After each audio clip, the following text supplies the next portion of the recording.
अजीज दोस्तों नमस्कार। अजीज दोस्तों, ये राशा ठंडानी हैं, ये रवीना टंडन की बेटी हैं और इनकी पहली फिल्म आज़ाद आ रही है। अजीज दोस्तों, रवीना टंडन एक मुख्तलिफ़ किस्म की बॉलीवुड हीरोइन है।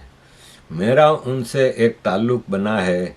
मुझे गर्व है कि उन्होंने मुझे अपना भाई कहा है और मैं समझता हूँ कि पूरे बॉलीवुड में रवीना टंडन जैसी सनातनी कोई और नहीं है। गर्व के साथ मंदिरों में जाती हैं, दर्शनों पे जाती हैं, यात्राओं पे जाती हैं और पब्लिक में उसका बताती भी हैं। इसका मतलब ये कहीं नहीं है कि वो दूसरे धर्म के लोगों के ख़िलाफ़ हैं। उनके ताल्लुकात सबसे अच्छे हैं, चाहे मुसलमान हों, दूसरे धर्म के लोग हों, सबके साथ उनके ताल्लुकात अच्छे हैं, लेकिन अपने धर्म की वो रक्षक हैं और उसको गर्व के साथ दुनिया में रखती हैं। अभी राशा अपनी फिल्म आज़ादी की आज़ाद की जो उस पर गई पब्लिसिटी पे, तो उनसे कुछ सवाल हुए तो उन्होंने बताया कि मुझे बचपन से मम्मी ने यानी रवीना जी ने भागवत गीता पढ़ाई है और सिखाई है।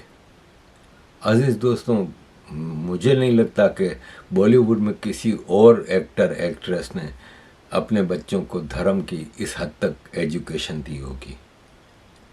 मुझे वाकई बड़ा खुशी होती है। मैं एक और हमारे महान एक्टर हैं, डायरेक्टर भी हैं मराठी फिल्म के, ऋषिकेश जोशी जी। मैं उनके घर पे रहा हूँ एक हफ्ता और उनका भी मैंने लाइफ स्टाइल देखा। प्योर वेजिटेरियन खाना खाते हैं। रोज़ सुबह मेरी जब आँख खुलती थी और मैं देखता था तो वो जो धोती पहन के अपने मंदिर के सामने खड़े होकर काफ़ी देर तक पूजा करते थे। और मनोज जोशी जी हैं, उनके घर पे भी मैं गया था और उनका भी लाइफ स्टाइल प्योर वेजिटेरियन और मतलब बहुत धार्मिक लोग हैं, लेकिन किसी तौर पे उनको ये नहीं है कि दूसरे धर्म के लोगों से उनको कोई नफ़रत है या कुछ है, लेकिन अपने धर्म से प्यार है और उसका पब्लिक में इजहार भी करते हैं। That is wonderful. अजीज़ दोस्तों, मुझे भी एक साहब ने, देखें, मैं अपने दोस्तों से, जो करीबी दोस्त हैं, अक्सर मेरे हालात ख़राब होते हैं तो मैं उनसे मदद मांगता हूँ। मदद इन ए सेंस कि मैंने कुछ लोगों से लोन की रिक्वेस्ट की थी कि मुझे लोन की ज़रूरत है। मतलब कोई करोड़ों की बात नहीं हो रही, छोटे मोटे ये जो कुछ मेरे मसले होते हैं। तो असल में मेरी नज़र महादेव पे होती है, डिमांड मेरी महादेव से होती है। मैं चलते फिरते जब हद से ज़्यादा स्ट्रेस आ जाती है ना, तो मैं फिर आवाज़ लगाता हूँ कि भोलेनाथ अब बस, अब थक गया। तो कहीं ना कहीं से कोई रास्ता बन जाता है, कोई ज़रिया बन जाता है। और मुझे भोलेनाथ ने कभी रुसवा नहीं किया। ठीक है, बहुत मुश्किल घड़ियाँ आती हैं, इतनी ज़्यादा मुश्किलात आई हैं, लेकिन जब बहुत ज़्यादा मैं हद से ज़्यादा थक जाता हूँ ना, तो मैं जब काम पे गाड़ी चला रहा होता हूँ ना और सोचें चल रही होती हैं, क्योंकि हिसाब किताब में ही लगे रहते हैं कि इसको देने, इसको देने, कहाँ से देंगे, ये वो, तो फिर मैं आवाज़ लगाता हूँ और मुझे फिर कहीं ना कहीं से कोई ना कोई रास्ता निकल आता है। तो मेरे एक दोस्त ने मुझे यही कहा कि आरिफ भाई, महादेव से मांगा करें, ज़रूर वो मदद करते हैं। तो मैं आप सबको बता दूं कि मेरा कनेक्शन महादेव से है और हमेशा मेरे सर पे आशीर्वाद है उनका और रहेगा। आ जाते हैं अजीज़ दोस्तों कुछ न्यूज़ की तरफ। ब्रिक्स ने इंडोनेशिया को अपनी मेंबरशिप दे दी है। तो 5 कंट्रीज़ थे जो ब्रिक्स के, ब्राज़ील, रशिया, इंडिया, चाइना और साउथ अफ्रीका। तो अब 5 और मेंबर मुल्क बन गए हैं, जिसमें इजिप्ट, ईरान, इमारात, एथियोपिया और अब 10वां कंट्री इंडोनेशिया है। दुनिया की नंबर 1 आर्मी, दुनिया का इस्लाम का किला, दुनिया की ओनली इस्लामिक न्यूक्लियर पावर, उनको तो कोई करीब भी नहीं आने देता पाकिस्तान को। अजीज़ दोस्तों, ये 3 लोग हैं जो ट्रंप को भी पसंद नहीं करते, जो तो बाइडेन साहब तो निकल लिए, अब ट्रूडो साहब भी निकल लिए, मैक्रोन साहब हैं 2027 तक वो प्रेसिडेंट हैं, लेकिन यू नेवर नो।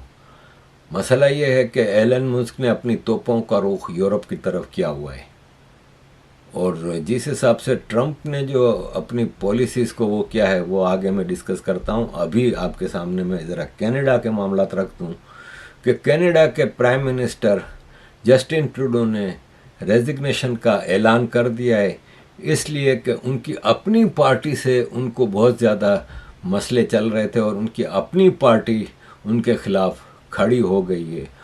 और ट्रंप ने भी इलेक्शन जीतने के बाद अपनी तोपों का रुख जस्टिन ट्रूडो और कनाडा की तरफ रखा हुआ है। अजीज दोस्तों, बनाना रिपब्लिक ऑफ कनाडा का ये हाल है कि एक लड़की है नादिया मुराद, उसको आईएस वालों ने, आईएस वही जिन्होंने सीरिया पे कब्जा किया है, CIA अमेरिका के आशीर्वाद से जिन्होंने सीरिया पे कब्जा किया है, उनका पास्ट, अतीत, माजी सब भूल गए हैं इस वक्त। उन्होंने बड़े अत्याचार किए थे, आज भी कर रहे हैं, लेकिन उसकी अब न्यूज़ नहीं आती क्योंकि मीडिया तो अमेरिकन डीप स्टेट का कि मतलब स्पोक्स पर्सन है, तो उनकी मर्जी से चीज़ें चलती हैं। तो नादिया मुराद को आईएस वालों ने किडनैप किया था और उनके साथ इतना भयानक मामलात हुए थे, उसको टॉर्चर किए थे, उसके साथ गैंग रेप हुए थे। तो अब वो आज़ाद है। तो कैनेडियन स्कूल ने उसका एक प्रोग्राम रखा था जिसमें उसने बताना था कि किस तरह उसके साथ आईएस वालों ने टॉर्चर और रेप किया, लेकिन कनाडा वालों ने वो प्रोग्राम कैंसिल कर दिया क्योंकि उन्होंने कहा मुसलमानों को इस पे बहुत ही दुख होगा और ये इस्लामोफोबिक होगा। वाह भाई वाह यार, आप लोगों का भी कोई हिसाब किताब नहीं। अजीज़ दोस्तों, डॉक्टर मालूफ ने और कई और लोगों ने खबर दी है कि 18 जनवरी को मिसिसागा कनाडा में, मिसिसागा टोरंटो के साथ ही है। मैं पहले मिसिसागा को टोरंटो का पार्ट समझता था, लेकिन इस बार मैं जब गया था अगस्त में तो पता चला टोरंटो अलग शहर है, इसके साथ जैसे गुड़गांव, नोएडा और दिल्ली साथ साथ हैं, ऐसे ब्रैम्पटन, टोरंटो और मिसिसागा साथ साथ हैं। तो मिसिसागा कनाडा में 18 जनवरी को इस्लामिस्टों ने एक कॉन्फ्रेंस का ऐलान किया है जिसमें पूरे मुसलमान जमा होकर ये डिस्कस करेंगे कि हम ग्लोबल खलीफा कैसे बनाएं और नॉन मुस्लिम्स के ख़िलाफ़ हम कैसे अपनी विक्ट्री हासिल करें और नॉन मुस्लिम्स को ख़त्म कर दें। तो जैसे ट्विटर में एक बहुत खूबसूरत चीज़ है, कम्युनिटी गाइडलाइंस या कम्युनिटी वो होते हैं कमेंट्स जो, तो उस पर किसी ने पूछा था कि आप बताएं हमें कि ये ख़बर सच्ची है कि नहीं। तो उसमें ट्विटर की इन्फॉर्मेशन ये है कि बिल्कुल ये इवेंट के हवाले से अनाउंसमेंट तो हुई है, अभी इसकी एग्जैक्ट लोकेशन नहीं पता चला, बहुत सीक्रेट रखी गई है। मिसिसागा के मेयर ने ऑलरेडी इस इवेंट को कंडेम किया है और लीगल एक्शन का भी ऐलान किया है। तो बनाना रिपब्लिक है ना भाई। अब इस बनाना रिपब्लिक के हवाले से सबसे बड़ी जो मैं आपको बात बताऊं कि इलेक्शन जीतने के 2-3 दिन बाद ही ट्रंप ने गवर्नर ट्रूडो कहना शुरू कर दिया और कनाडा को अमेरिका की 51st स्टेट कहना शुरू कर दिया। हमने जस्टिन ट्रूडो से इस हवाले से कहीं कोई बात नहीं सुनी। देखें, किसी सॉवरेन कंट्री को अगर कोई दूसरा कंट्री अपने मुल्क का हिस्सा बोलना शुरू कर दे और उसके प्राइम मिनिस्टर को अपना गवर्नर कहना शुरू कर दे, तो इससे बड़ी बेइज्जती की बात कोई नहीं है। मतलब कोई छोटे से छोटा कंट्री अगर इसके बारे में कोई बात करेगा ना, जैसे एक मिसाल है मालदीव्स के बारे में इंडिया वाले कहना शुरू कर दें, इंडिया के मोदी जी कहना शुरू कर दें, क्योंकि वहाँ भी ट्रंप के लेवल पे बात हो रही है, तो मालदीव हंगामा मचाएगा कि नहीं मचाएगा। ये भाई साहब जस्टिन ट्रूडो चुपचाप बैठे रहे। अब उन्होंने रिज़ाइन करने के बाद ये कहा है कि there isn't A snowballs chance, कि छोटा सा भी चांस नहीं है कि कनाडा अमेरिका का हिस्सा बनेगा, यूनाइटेड स्टेट्स का हिस्सा बनेगा। वर्कर्स और कम्युनिटीज़ हम दोनों कंट्रियों के एक दूसरे को बेनिफिट पहुंचाते हैं। हम अमेरिका के बिगेस्ट ट्रेडिंग और सिक्योरिटी पार्टनर हैं।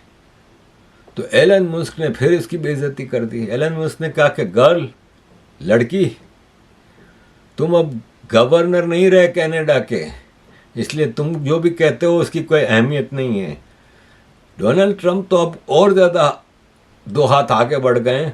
उन्होंने कनाडा और यूनाइटेड स्टेट्स का एक ही कंट्री के तौर पर नक्शा 2 बार ट्वीट किया और कनाडा को पार्ट ऑफ यूएसए डिक्लेयर कर दिया।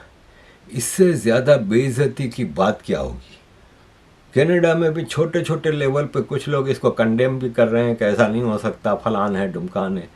लेकिन प्रेसिडेंट ट्रंप जो है ना, वो अब खुल के कह रहे हैं। वो कह रहे हैं कि बहुत सारे कैनेडियन चाहते हैं कि कनाडा यूनाइटेड स्टेट्स का 51st स्टेट बन जाए। हम बहुत ज़्यादा ट्रेड डेफिसिट बर्दाश्त करने के हक में नहीं हैं अब। जस्टिन ट्रूडो को पता है ये, और इसीलिए उसने रिज़ाइन किया। अगर कनाडा अमेरिका के साथ मर्ज कर जाता है तो कोई भी टैक्स नहीं होगा, सारे टैक्स ख़त्म हो जाएंगे और उनको टोटल सिक्योरिटी मिलेगी। रशियन चाइनीज शिप आएंगे, उससे अमेरिका उनको सिक्योरिटी देगी। हम मिलके एक अजीम कौम बनेंगे। यही चीज़ डोनाल्ड ट्रंप मुसलसल ग्रीनलैंड के हवाले से कह रहे हैं कि ग्रीनलैंड है ना, वो अमेरिका की सर्वाइवल, प्रोस्पेरिटी और सिक्योरिटी के लिए बहुत ज़रूरी है। उन्होंने कहा है कि मुझे पता चला है कि ग्रीनलैंड के लोग भी मागा हैं और मेरा बेटा डॉन जूनियर और कुछ और लोग ग्रीनलैंड जा रहे हैं, जा चुके हैं ऑलरेडी, ये इससे पहले किए, जा रहे हैं और वहाँ पे काफ़ी एरियाज़ को देखेंगे। ग्रीनलैंड एक इंक्रेडिबल जगह है और वहाँ के लोगों को बहुत फ़ायदा होगा अगर वो हमारे कंट्री का पार्ट बन जाते हैं। हम उनको प्रोटेक्ट करेंगे और चेरिश करेंगे। ग्रीनलैंड को हमेशा हम अगेन ग्रेट बनाएंगे। इससे पहले भी ट्रंप ने कहा था कि हमें फोर्स यूज़ करनी पड़ी, यानी जंग करनी पड़ी, तो भी हम पानामा और ग्रीनलैंड से, पानामा कैनाल और ग्रीनलैंड को हासिल करके रहेंगे। ग्रीनलैंड एक आज़ाद देश है, लेकिन डेनमार्क के अंडर में है। पहले तो बिल्कुल ही डेनमार्क के अंडर में था, लेकिन शायद 79 में ग्रीनलैंड को सेमी ऑटोनोमस स्टेटस दे दिया था डेनमार्क ने, और ख़ाली उसका डिफेंस और फॉरेन पॉलिसी डेनमार्क के पास थी। बाकी सब उनका अपना एक प्राइम मिनिस्टर डिसाइड करता है। ग्रीनलैंड बर्फ़ ही बर्फ़ है, सारे ग्लेशियर्स ही हैं वहाँ पे। टोटल 60,000 लोग वहाँ पे रहते हैं, लेकिन वो अनटच्ड ज़मीन है, क्योंकि पूरी दुनिया की दौलतें तो वेस्ट ने निकाल ली हैं, एक तो कॉलोनियल पीरियड में, और बाकी अब भी दुनिया भर में जो माइनिंग और जो रिसोर्सेज की एक्सप्लॉयटेशन हो रही है वो वेस्टर्न कंपनीज होती हैं। जैसे पाकिस्तान में जो अभी सोने की कान निकली है रत्तोडेर में, वो ऑस्ट्रेलियन कंपनी कर रही है। जो बाकी बचा है वो चाइना रशिया कर लेते हैं। तो लूट मार तो अब दुनिया भर की सारे रिसोर्सेज निकालिए। अब अनटच्ड लैंड की बात हो रही है। आर्कटिक जो है ना, अंटार्कटिका, उसके हवाले से इंटरनेशनल एग्रीमेंट्स हैं, इसलिए वहाँ पे अभी कोई ऐसे एक्सप्लॉयटेशन हो नहीं सकता। वहाँ पे चाइना भी है, रशिया भी है, अमेरिका भी है, यूरोप भी है, ये सब बड़ी पावर्स वहाँ पे मौजूद हैं। मतलब वहाँ पे रह नहीं रहे, लेकिन उनका नज़र है उस पर, और कोई एक दूसरे को छेड़ नहीं सकता, क्योंकि वहाँ पे अगर किसी ने अपनी मोनोपोली कायम करने की कोशिश की ना तो बहुत बड़ी जंग हो जाएगी। लेकिन ग्रीनलैंड बाज़ाहिर आर्कटिक का हिस्सा होने के बावजूद एक आज़ाद देश है, और ग्रीनलैंड के प्राइम मिनिस्टर ने कहा है कि अब हम डेनमार्क से टोटल आज़ादी चाहते हैं, क्योंकि पार्ट ऑफ डेनमार्क कहलाता है ग्रीनलैंड, और डिफेंस और फॉरेन पॉलिसी उनकी डेनमार्क के साथ है। तो उन्होंने कहा अब हम डेनमार्क से टोटल आज़ाद होना चाहते हैं, जबकि ट्रम्प साहब इनको टेक ओवर करने के हक में हैं। उसने कहा है कि डेनमार्क के साथ इक्वलिटी के मामलात नहीं चल रहे, हम आज भी डेनमार्क के अंडर में हैं और वो हमें मंजूर नहीं है। तो लेट्स सी अजीज़ दोस्तों, प्रेसिडेंट ट्रम्प साहब का क्या है। उनके बेटे अभी गए थे उनके अपने प्राइवेट जेट में और कुछ लोगों के साथ, और उन्होंने वहाँ उतरने के बाद यही कहा है कि मेरा खाली टूरिज़्म के लिए आया हूँ, मैं ऐसे ही देखने के लिए आया हूँ। अचानक जबकि तुम्हारा बाप अभी 2 हफ्ते बाद प्रेसिडेंट की शपथ लेने वाला है, इतना बिजी पीरियड चल रहा है, ट्रांजिशन ऑफ गवर्नमेंट हो रही है, और transition of government of United states is not a joke, बहुत बड़ी चीज़ है, क्योंकि दुनिया के एक हिस्से से दूसरे हिस्से तक सारी दुनिया में इनके मामलात फैले हुए हैं। 100 से ज़्यादा जगहों पे तो इनकी फ़ौज मौजूद है। खाली जापान में और जर्मनी में इनके कोई 50-60 अड्डे हैं। ऐसे मामलात में डोनाल्ड ट्रंप का बेटा अचानक ग्रीनलैंड जैसी जगह पे क्यों जा रहा है? ये थोड़ी है कि कोई वो थाईलैंड गया है राहुल गांधी की तरह।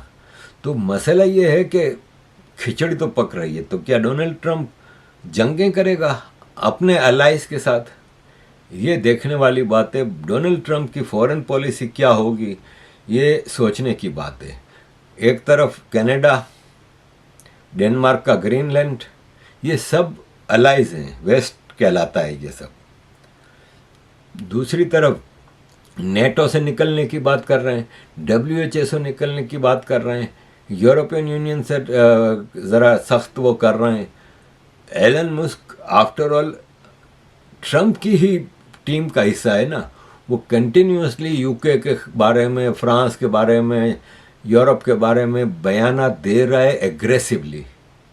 तो ट्रंप की फॉरेन पॉलिसी क्या है, ये इस वीडियो के एंड पे मैं आपके सामने 8.5 मिनट की ट्रंप की वीडियो रख रहा हूँ। अगर यूट्यूब ने अलाउ किया तो आपकी समझ में आ जाएगा कि ट्रंप की फॉरेन पॉलिसी क्या है, ट्रंप की इंटेंशंस क्या हैं प्रेसिडेंट बनने के बाद। थैंक यू वेरी मच अजीज दोस्तों for all your support. Kindly keep support. You know, a big part of the problem was Russia for many, many years, long before Putin said you could never have NATO involved with Ukraine. Now they've said that that's been like written in stone. And somewhere along the line, Biden said, no, they should be able to join NATO. Well, then Russia has somebody right on their doorstep, and I could understand their feeling about that. But there were a lot of mistakes made in that negotiation. And when I heard the way that Biden was negotiating, I said, you're going to end up in a war. And it turned out to be a very bad war. And it could escalate. That war could escalate to be much worse than it is right now. Well, my view is that it was always understood. In fact, I believe that they had a deal, and then Biden broke it. They had a deal which would have been a satisfactory deal to Ukraine and everybody else, but that Biden said, no, you have to be able to join NATO. We're approaching the dawn of America's golden age. It's going to be a golden age for America. We have things that nobody else has. We have more natural resources. We have, number one, nobody knew that until I came along. I made us number one. We're number 3. I made us number one in a very short period of time in drilling. And you know, you can talk about windmills. They litter our country. They're littered all over our country, like dropping paper, like dropping garbage in a field. And that's what happens to them, because in a period of time they turn to garbage. Most expensive energy ever. They only work if you get subsidy. The only people that want them are the people that are getting rich off windmills, getting massive subsidies from the U.S. government.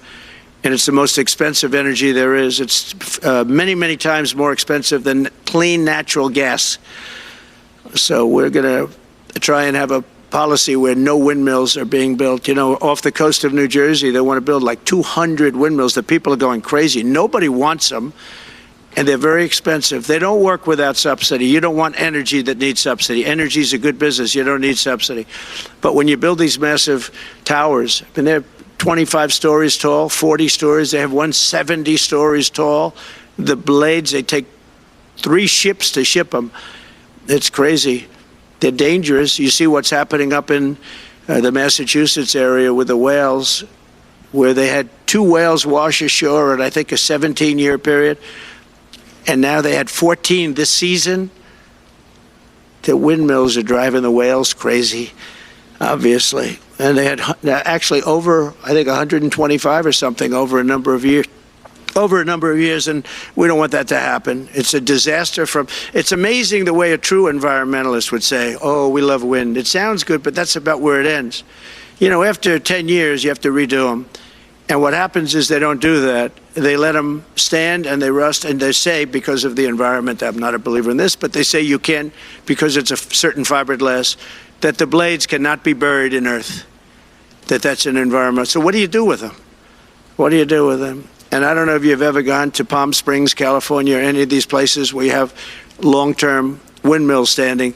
They're a disaster. They're rusting, rotting, closed, falling down. This is as you enter Palm Springs. And they put new ones next to them because nobody wants to take them down, because why should they take them down? It's very expensive to take them down, and you can't do anything with them because the blades, you can't bury them because of the environmental protection. We'll look at that. Doesn't make sense, but that's what they say. So we are at the beginning of a great, beautiful golden age of business. And I think we're also at a golden age of common sense, because everything I'm saying to you, from a simple water faucet that doesn't allow water to come out appropriately, to all of the other elements of what we do and what we're going to do, to take $50 to $60 trillion off our country's balance sheet because some man that has no idea what he's doing, has no idea. You know it, I know it, the Democrats know it. What they did is a crime by allowing that to happen. And I'll bet you, if you asked him today, how much acreage did you submit? Essentially, did you destroy? You destroyed the economic viability of drilling in the ocean. And with AI coming along and all, you know, a lot of people don't realize that AI is going to be a big thing, but you'll need double the electricity at least that we have right now. So right now we produce electricity for many, many different things. AI is a very big deal in terms of the future. China is already building electric facilities, big, bold electric facilities. And you know how they're being fired up? With coal. They're being fired up with coal. And we're going to build bigger and better ones. People like Hussein that are doing the same thing as he is. I'll bet they don't do it as well because I know how he does it, but they're doing a lot of things. The problem is they can't get their permits because I say build the plant with the building. So with the structure, build the plant, because if you go into the grids are old. So they said, that's a great idea. In other words, build your electric facility alongside of your plant. And you could have extra output if you want, because once you build it, you can make it larger pretty inexpensively. You could have extra output, which you'll sell to the public, but build it with the plant, and people are loving that idea.